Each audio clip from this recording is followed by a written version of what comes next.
And in state capitol news, children who are victims of sexual assault are often asked to relive their experience in the courtroom, which can be traumatizing. But a new law is looking to protect them. Our Capitol Bureau reporter Cole Hankey joins us live now. So Cole, what changes does this law look to make? Well, the current system currently requires prosecutors to prove that the experience will be traumatizing to a child in order to get them to testify remotely. But this law changes that. Instead, requires the defense attorneys to prove that it wouldn't be traumatizing for a child to testify in court.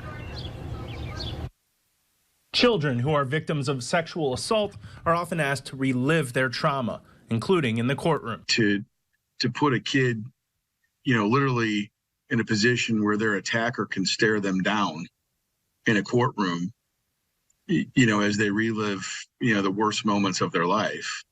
It just isn't right. A new law signed by Governor Pritzker changes the rules, making it easier for children to testify remotely against their alleged abusers via closed-circuit TVs in the courtroom. Testifying in court, whether it's for an adult, a teen, or a child, is a really big step, and it can be really, really intimidating. Children have already been able to testify remotely, but in order to do it, the prosecutors had to prove it would be harmful for the child to testify.